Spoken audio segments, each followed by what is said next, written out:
Hello everybody and welcome to another Tight Guy video. Today's video is just going to be a little rant session about college football. If you haven't already, please hit the like button, and if you're not a subscriber, please hit the subscribe button.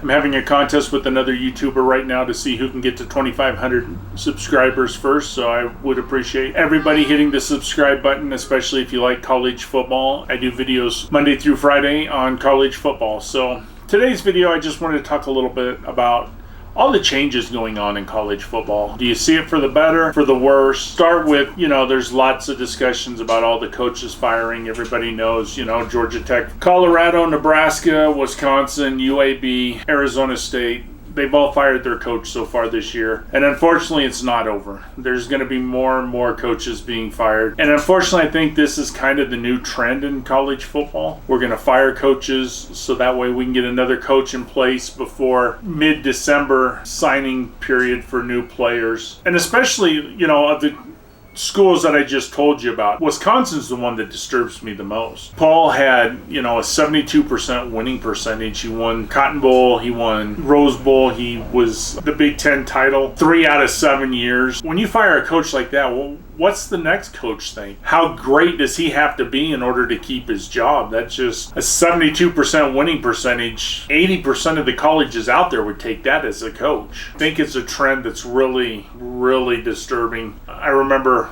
back in the old days where a coach would come in and be guaranteed, minimum 3 years, if not 4 or 5 years to build a team. Coaches just don't get that now. I understand people are going to say, well, they make a lot more money, but still, to give a coach, just a few years, or give a coach like Paul 7 years and have that much success and still not be happy. It makes me really question Wisconsin's athletic department. What do they really believe Wisconsin is? Because I like Wisconsin. A lot of people like Wisconsin. Unfortunately, they're not a top-tier team in the Big Ten. I'd put them in the second tier, but, they're not a top team, and it's going to get a little harder for them, once USC and UCLA come to town. So, again, I don't know what they're thinking. Another big topic right now is the playoffs. Right now, we got a 4-team playoff. A lot of people don't like it, but they liked it a lot better than the BCS. And I know when the BCS come in, everybody thought that was going to be great. Because as you go back in time, it used to be just polls would predict who the championship team was and who the champions were. And it kind of started back in 98 when they did this BCS. Then they went to the BCS ranking system. People, they liked it, I think, until Alabama and LSU had a rematch from a game that a lot of people didn't think was exciting, where LSU beat Alabama 9-6 in Tuscaloosa. And then they played the rematch in the championship game, and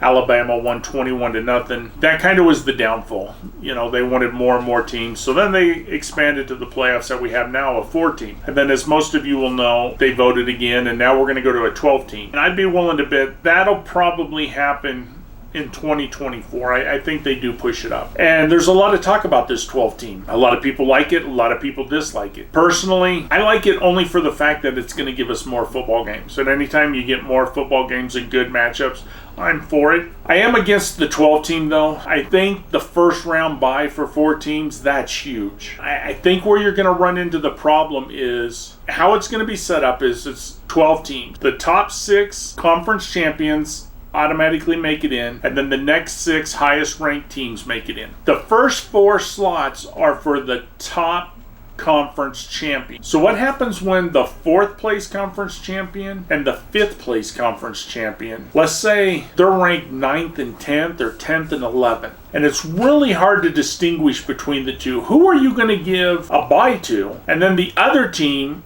will be, when the rankings come out, they will be ranked 9th, which means they're not even going to get a home game, because teams 5 through 8 will get a first round home game. So the big difference between the 4th place finishing conference champ and the 5th place could be the difference between a bye week and going on the road and having to play someone. That's going to be a big deal. And a lot of years there's going to be a lot of problems, because you could go from being sent home for the week and enjoying and getting to scout the teams, get extra play, don't have to worry about your players getting hurt, Don't have to worry about one of your players doing something stupid and getting a stupid targeting call where he misses the first half of the next game. Let's say maybe Clemson or Florida State, wins the ACC and they're the 5th conference that year for some reason. And let's say they got to go up to number 5, Michigan, up in the big house. And so they're going to have to play in the snow in the first round away versus setting at home. So, I mean, that is a big deal. I don't think the 12 team will last that long. I think they'll see the problem with it, and I think they will move to a 16 team. I don't think a lot of years it's really going to matter. A lot of years you're going to see the top 2 teams, top 3 teams, it's going to go as it's supposed to. But I think if you have a year like this year, there's a lot of parity this year. A lot of teams are getting knocked off by teams you wouldn't think, and so I think this year could be a really fun playoff year.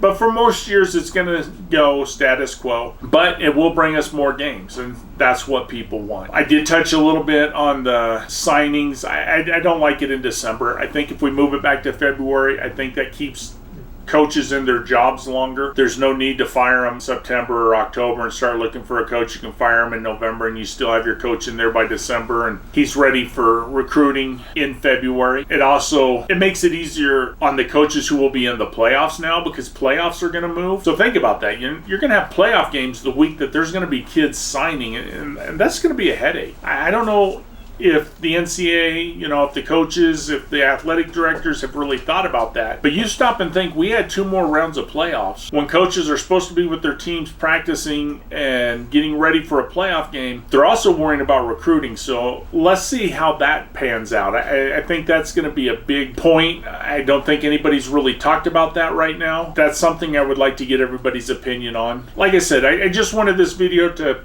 pick off a couple, 3, 4 topics, just see what your guys' takes are. So if you guys would, please, in the comments, tell me what I said wrong. Tell me what, do you like the early signing period? Do you not like the early signing period? What do you think about coaches being fired early? What do you think about the playoffs? What is your number in the playoffs? Do you like the 14? Do you wish it would have went to 8 instead of 12? Do you like the 12? Do you wish it would go to 16? Just let me know. And as always, everybody, roll Tide.